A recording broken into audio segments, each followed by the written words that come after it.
लेकिन कई लोग कांग्रेस पर सिलेक्टिव पॉलिटिक्स करने का आरोप लगा रहे हैं। इस बारे में हम आपको विस्तार से बताएंगे कि क्यों कहा जा रहा है कि भाई ये सिलेक्टिव पॉलिटिक्स है। उससे पहले एक रिपोर्ट आपको दिखाते हैं कि आज लखीमपुर मामला दिल्ली में राष्ट्रपति भवन तक कैसे पहुंचा और क्या मुद्दे के साथ पहुंचा।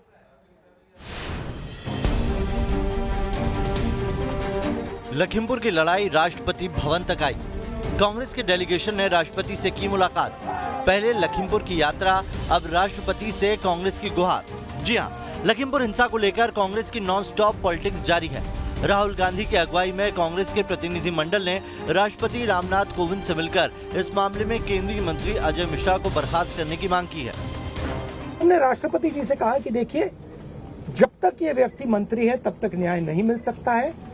इस मंत्री को हटा देना चाहिए और सुप्रीम कोर्ट के 2 सिटिंग जजेस की इंक्वायरी होनी चाहिए और जिन्होंने भी ये हत्या की है, मर्डर किया है, उनको सजा मिलनी चाहिए। कांग्रेस ने राष्ट्रपति से मिलकर जो ज्ञापन सौंपा है उसमें साफ साफ लिखा है कि उन्हें सरकार से इस मामले में कोई उम्मीद नहीं है।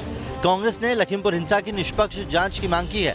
जो शहीद परिवार हैं, जो शहीदों के परिवार हैं, उनकी ओर से, क्योंकि वो यहाँ नहीं आ सकते राष्ट्रपति जी के से मिलने के लिए, उनकी ओर से हमने उन्हीं की मांग उठाई है और हमें आशा है कि राष्ट्रपति जी इसके बारे में कार्रवाई जल्दी ही करेंगे। लखीमपुर हिंसा की घटना को लेकर कांग्रेस फ्रंट फुट पर खेल रही है। यूपी से लेकर राष्ट्रपति भवन तक कांग्रेस ने अपनी शिकायत और मांग तो रख दी है। अब देखना होगा कि इसका नतीजा क्या निकलता है। लखीमपुर में हुई हिंसा मामले पर कांग्रेस का 5 सदस्यीय डेलीगेशन राष्ट्रपति की दहलीज पर पहुंचा। राष्ट्रपति रामनाथ कोविंद से मुलाकात की। प्रियंका गांधी ने सीधे तौर पे कहा कि किसानों के साथ अन्याय हो रहा है। अब तक केंद्र सरकार ने, राज्य सरकार ने कोई बड़ी कार्रवाई इस पूरे मामले को लेकर नहीं किया है। आपको ये भी बताते चले कि राहुल गांधी ने कहा है कि हमने 2 मांगे राष्ट्रपति रामनाथ कोविंद से की है। पहली मांग, इस पूरे मामले की जाँच जुडिशरी हो और दूसरी, गृह राज्य मंत्री को तत्काल प्रभाव से उनके पद से हटा दिया जाए। राहुल गांधी, प्रियंका गांधी लगातार उत्तर प्रदेश में विधानसभा चुनाव के मद्देनजर चुनाव प्रचार कर रहे हैं। बनारस में प्रियंका गांधी ने थोड़े दिनों पहले चुनाव प्रचार किया था और उस पर सीधे तौर पर उन्होंने कहा था कि उनकी लड़ाई किसानों के प्रति यूं ही चलती रहेगी, दिल्ली से लेकर लखनऊ से तक और लखनऊ से लेकर लखीमपुर खीरी तक। वीडियो जर्नलिस्ट सुमित कुमार के साथ मोहित राज दुबे, न्यूज़ नेशन, दिल्ली। अब हम आपको कांग्रेस की सिलेक्टिव पॉलिटिक्स समझाते हैं। उत्तर प्रदेश की किसी भी घटना पर कांग्रेस हमलावर रहती है, तुरंत हल्ला बोल देती है, लेकिन जब ये बात देश के दूसरे हिस्सों पर पहुंचती है तो कांग्रेस शासित राज्यों तक पहुंचती है, कांग्रेस चुप्पी साध लेती है। बीजेपी कहती है कि ये सिलेक्टिव पॉलिटिक्स है।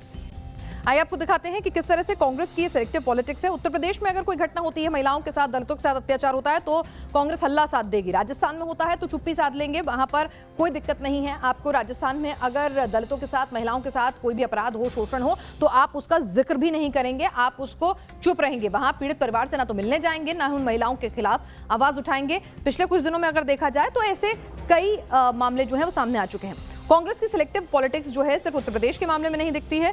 आपको बता दें, उत्तर प्रदेश और राजस्थान में लखीमपुर पीड़ितों से तो आप मिलने जाते हैं उत्तर प्रदेश में, लेकिन हनुमानगढ़ पीड़ित से मुलाकात करने कोई नहीं जाता, यानी कि अपने राज्य में कोई दिक्कत नहीं। जालौर में कोई सुध नहीं ली जाती। हाथरस के पीड़ित परिवार से आप मिलने जाते हैं, वहां पर पूरा हल्ला बोलते हैं, पूरा चक्का जाम करते हैं, लेकिन जालौर में भी उसी वक्त मामला आता है तो कोई आप चुप्पी साध लेते हैं, वहां पर आप कुछ नहीं कहते हैं, कहते कार्रवाई हो तो रही है। लखीमपुर पर कांग्रेस का क्या एक्शन है?